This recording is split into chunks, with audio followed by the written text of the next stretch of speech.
one of the things that she ran into as a primatologist was her mentors or people advanced in her warning her against that anthropomorphism of projecting theories of mind onto these animals that she's observing. And she tells the story in this chapter about a baboon. Yeah. And the baboon's name was Bear. Right. Right. And what happened? Well, basically what first happened was the day before, Bear and a dozen other baboons mobbed her colleague.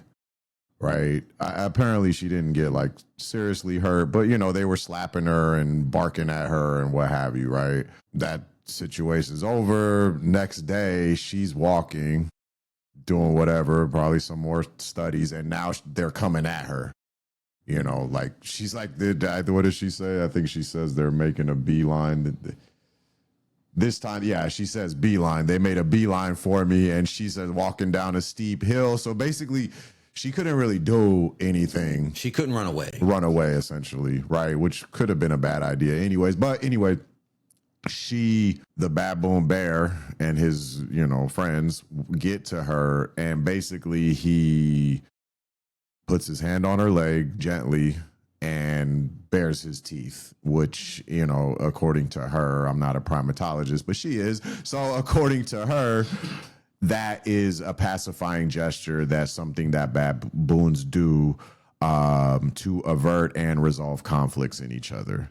Basically, she interpreted that, and I would interpret that as well, the same way that he was making amends for the day before. This baboon knew what I knew and was trying to put things right, which goes into the theory. So what the belief that human exceptionalism has is that baboons don't have an ability to project themselves into another entity like we do. Right. Like I can see the look on your face or know that I said something to you the last time we got together. Yeah. You know what? That probably hurt his feelings. I need to make that right.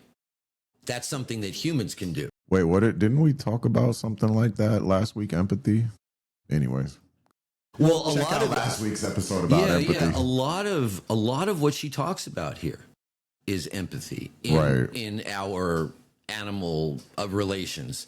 And so if we tied it back to our empathy versus sympathy discussion last week, we can see that maybe the denial of empathy, what do you call that? That sort of rabid denial of empathy that comes from some sectors of the far right, isn't really aware of the role that empathy plays across the entire biosphere. But I thought that was a fascinating example of, and this is one of the things that got her thinking in these other terms, right?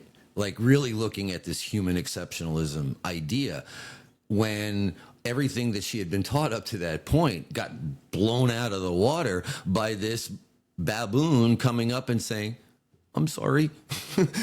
Yeah, because there's a lot of things that people think separate us from humans, but yeah, like that is one of the big ones, the ones that felt for a long time to be irrefutable. Like, no, they're just, I